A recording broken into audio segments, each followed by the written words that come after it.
Good morning. How the devil are you doing this fine day?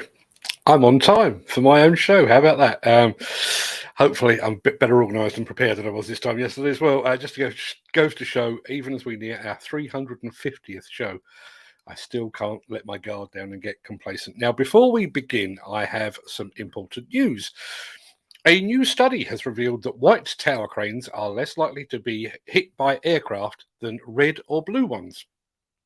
If you'll pardon the pun, this latest study actually flies in the face of recommendations from the Civil Aviation Authority, who suggest that yellow, black and dark blue provide the best contrast with the background from the air. But this new study suggests that white is right. And that latest study was produced by Select Plant. Let me just check what colour their cranes are. Okay, yeah, that figures. Incidentally, our new Breakfast Show WhatsApp group is now live. If you'd like to be a part of it, please let me have your phone number, assuming you're a WhatsApp user, of course. And I may as well mention it. If you'd like to help support the show, then please consider becoming a patron. You can find that using the links that I'm about to post in the chat. Now, without further ado, let me post the question of the day. Roll the intro. Get this show on the road.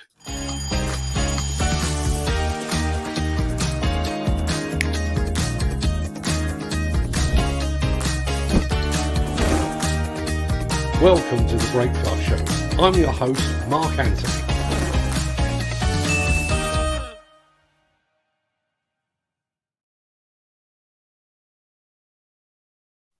And before we get on with the show itself, James Doble is here. Morning, James. Cup of time, and today's biscuit is ginger nuts. I think we should have today's biscuits slot. Today's biscuit for me, shortbread. Shortbread. Just happened to have some laying around. That was what it was. It was a bit shortbread. Right, now, let me see. Where are we? The link's up. Everything's done. It's Friday, the 22nd of July. And as that remarkably persistent guy just said, welcome to the Breakfast Show. I am your host, Mark Anthony. In today's show, have you ever heard of the equipment manufacturer Horion? No, neither had we, but they have a new remote control electric mini excavator, and we're going to show it to you. We're headed back to Dover in the company of DDS Demolition for part 2 of the dock demolition video that we brought you yesterday. We've got a range of Dehaco attachments being put through their paces, why Simex crusher buckets never suffer from indigestion, plus what happens when a young woman meets a massive dump truck. We'll get to all of that in just a second, but first let's see who among the rich and the shameless will be celebrating a birthday on this day of days. Happy birthday! And it turns out, clearly way more healthy than us, our friend over at Demolition Jobs, protein bar. You're taking life too seriously, protein bar. Get the chocolate hobnobs in, for the love of God. Right, it's many happy returns to former world heavyweight champion Sonny Liston and to fashion designer Oscar De La Renta. Happy birthday also to actors Terence Stamp and Danny Glover, to Rick Davis from Supertramp, and to comedian David Spade, to pro wrestler Shawn Michaels, singer Rufus Wainwright, actress Selena Gomez, and to the person that is third in the line to the crown, Prince George. Many happy returns to them, one and all.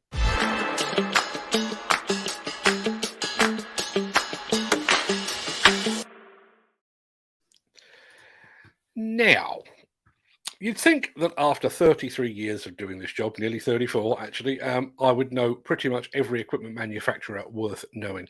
And yet it appears my learning curve remains as steep as ever. Have you ever heard of the Korean manufacturer called Horion? Nope, me either. But they exist, and not only that, they have developed an all-electric 3.5-ton excavator that can be operated via remote control. Horion Incorporated.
don't know about you, but I found that quite a weird mix.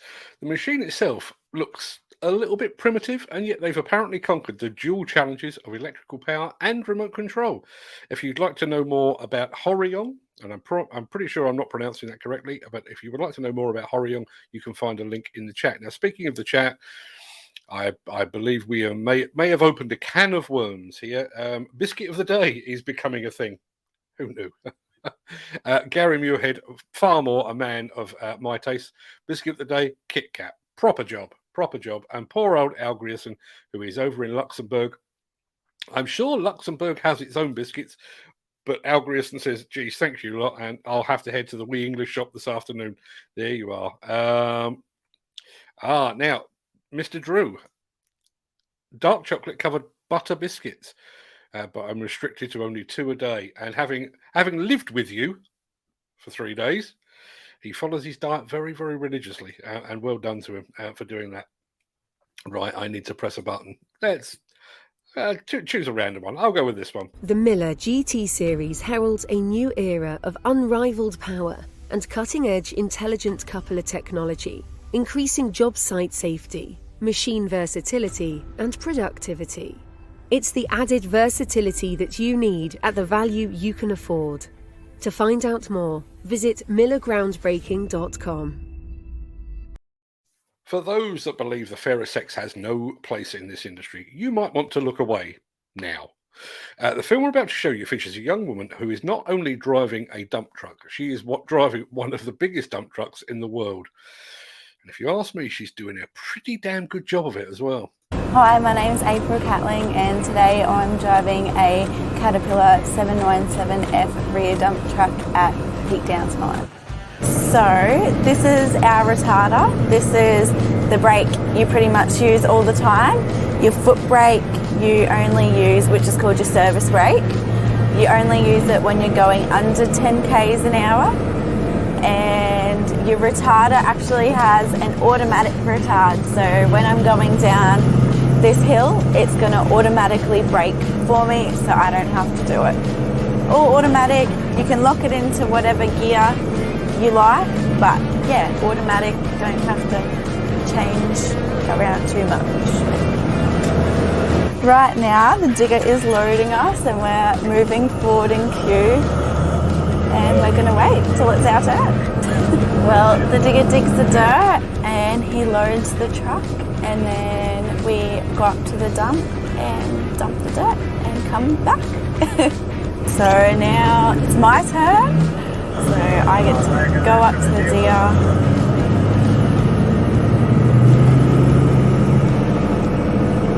And Rissol's going to present his bucket for me so I know where to go.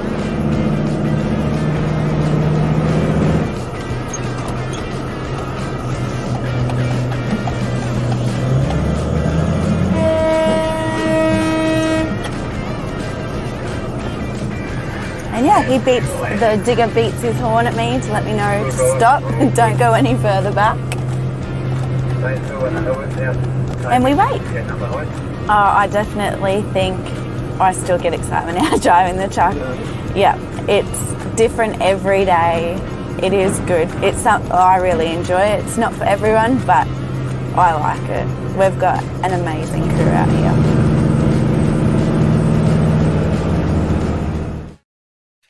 Looks like she'd give any of her male counterparts a run for their money. Fair play to her.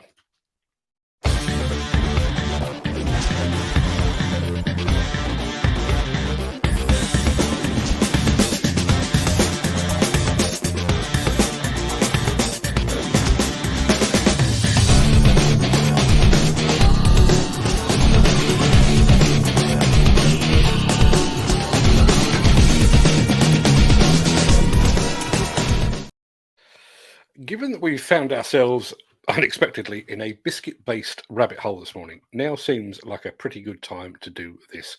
Ladies and gentlemen, it's confession time. I have an eating disorder. There, I've said it. Now, as you can probably tell, I am neither anorexic nor bulimic. My eating disorder, and this is a true story, is that I choke on food. A lot. Like, almost weekly.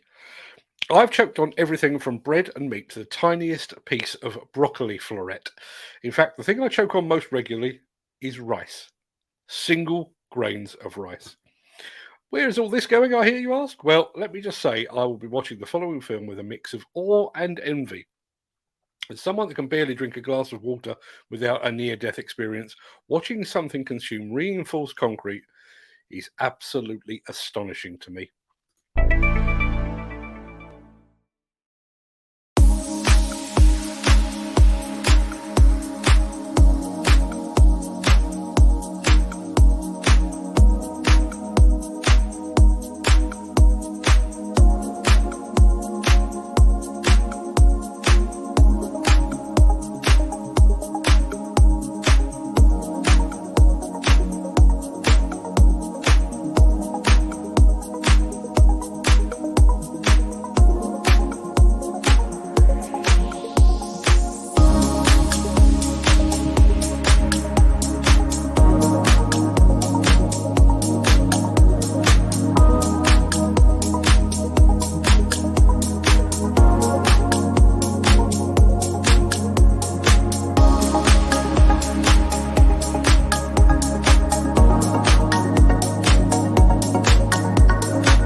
I could actually feel my throat constricting just watching that.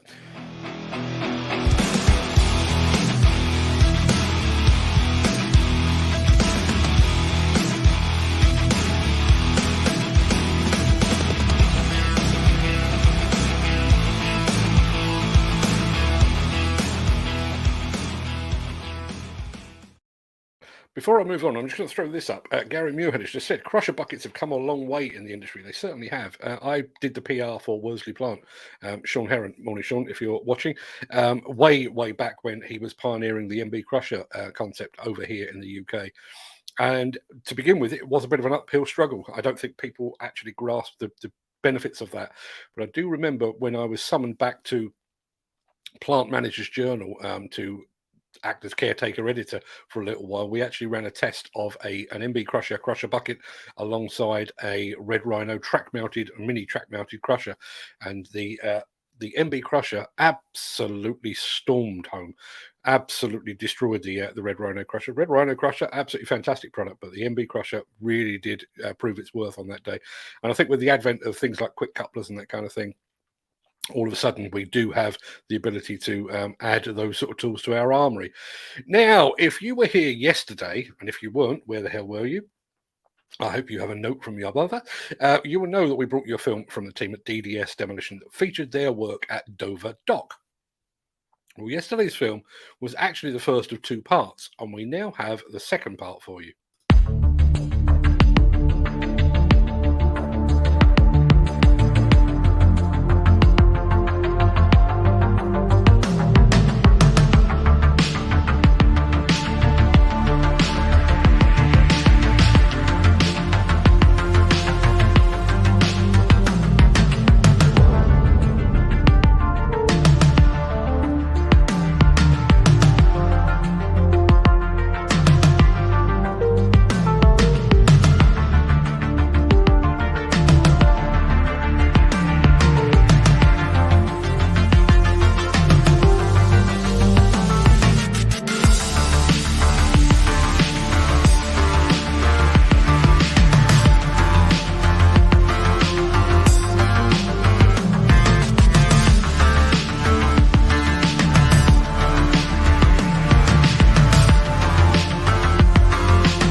One of the things I love about this show is you just never know what tangents we're going to take off on. Earlier in the show, if you weren't here, we were looking at biscuits. Biscuits, I don't know. But we've now opened a can of worms on all things related to crusher buckets. So Al Grierson saw a crusher bucket on a massive Liebherr L976. Wow. I wonder at which point you have to decide to go with a digger bucket, loader bucket, or a mobile crusher. Certainly back when I was working with Worsley Plant, one of the key factors that we were selling on at that time was access. We were trying, or I was helping, but Sean was doing most of the selling into restricted sites, particularly in London and Birmingham, Manchester, Liverpool. So in city locations where it was difficult or sometimes impossible to get a track mounted crusher in. However, in the time that's passed since then, obviously we have had things like quick couplers, particularly Oil Quick and the Lenhoff, which Sean at Worsley also sells. I think that's kind of changed the makeup.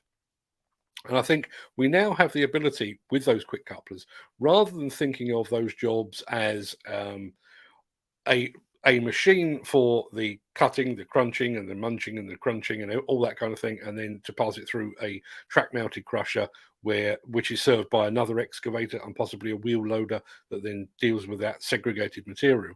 You now have the ability to do the munching and the crunching and the grabbing and the loading and the crushing all with a single machine, and I think that is a key factor. Again, on the subject of crusher buckets, I remember the old Shager bucket, forever popping the bucket ram seals. Yeah, absolutely. We as our friend Gary Muirhead said, we have really come a long way. And again, I think this goes back to my earlier point. What about the segregation of the rebar? Yeah, often now you see an array of attachments, literally like that Swiss Army knife, laid side by side. So you have your breaker, you have your cutter crusher or your pulverizer, you have your grab, you have maybe a crusher bucket as well, and you potentially, depending on what the site is made of, you may have a magnet as well, Dynaset magnet that you can drop onto that machine, pass over, grab the steel out. Obviously, there's money to be made there, so it's worth doing. Where is DDS Demolition from, and do they specialize in this kind of work? Before I could even get to answer that, Gary, they are from Ramsgate near me in Dover. They are really professional. Yeah, I wouldn't necessarily say they specialize specifically in this kind of work, but they have done an awful lot of work down at Dover Docks over the years. I think they are pretty much the preferred supplier down there. I think it's not dissimilar to the position that companies like JBV Demolition have in the petrochemical works. I think once you have proved that you can make it through all of the rigorous health and safety checks and that kind of thing, I think you've proven yourself to the point where you become one of their preferred suppliers. And as I say, having been down to that site down in Dover Docks, health and safety, security, incredibly tight. I think once you've learned to work around that, maybe you become the preferred supplier. Ken Hatcher has picked up them riddle buckets. You shake, play hell with the machine and your body. I bet they do. I do not know that, but if I'm about to play another video. If I can dig out the details for Simex, I'll blast that over to you. But as I say, they're not alone. Simex do those crusher buckets that can handle rebar. MB Crusher do the same. Sean Heron will probably guide you in the right way. Dan Cullen is in the house. Morning, Mark. If I call you today to rearrange our meeting, that's okay. Yeah, absolutely not a problem at all. And sorry to have to rearrange.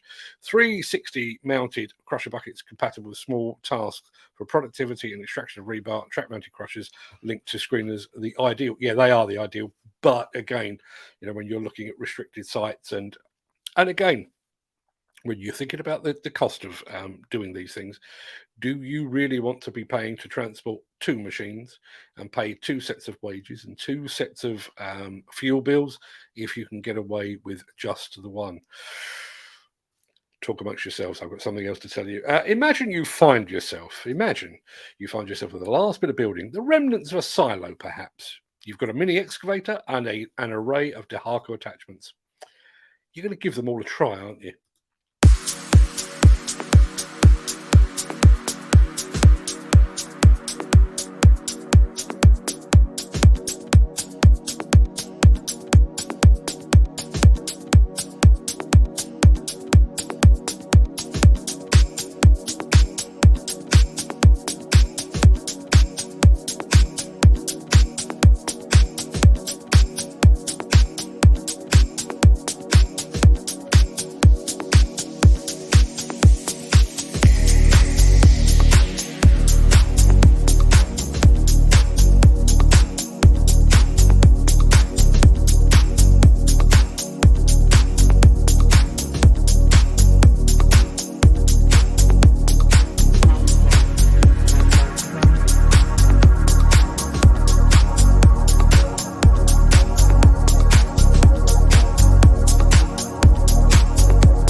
don't forget, if you like the look of those Dehaco attachments, you can buy them right here in the UK from the fine folks at LDH Attachments. You'll find a link to them in the chat. Now, speaking of the chat, I promised that I would fire over the details for Simex. I've just realised that our friend Mick Norton is actually watching. Now, who was asking for it? I've just... it may be the other Mick actually, but I've just posted a link to the fine folks at Simex in the chat as well. So if anybody needs that, they are at simex.it. Not surprisingly, because they're Italian. Mick Norton, there is no comparison between a 360 crusher bucket and track-mounted crusher screener outputs. Totally agree. Selecting a 360 mounted crusher would see you on site forever for the average demolition task. Couldn't argue with that. Couldn't argue with that one bit. But if you can't get a track-mounted crusher in because of width and height and so on restrictions, you've got to crush it somehow, and easier to crush it on site than off in many cases in inner city. So no, totally agree with that. Let's get this show back on. I need a random button. Sorry to interrupt the guy with the funny glasses, but if you're enjoying this video, please hit the like button as it helps our channel. Or better still, share this video with a friend or a colleague. Thank you. Right, back to Beardy. Right, that pretty much wraps up the main part of the small show, and it wraps up this week as well. Our omnibus show, the weekend wrap, will drop tomorrow at some ungodly hour in the morning, but there is no Saturday social show this week as I'm at my youngest grandson's birthday party. However, we will be back on Monday with a brand new show and a suitably explosive column with which to start the new week. Always a good way to kick off a new week. We'll also be a step closer to the new Breakfast show After Dark and to the official launch of our Road to Balmer show section 2. So there is a hell of a lot to look forward to. I'm going to roll the outro in just a second before leaping gazelle-like over into the chat to see what you're all saying today, to talk crusher buckets and biscuits. I don't know. If you can't stick around for that, then please stay safe. Look after yourself, your family, your friends, and your colleagues. Have a great day. And thanks for watching. But if you do have the time and the inclination, I'll see you on the other side of this.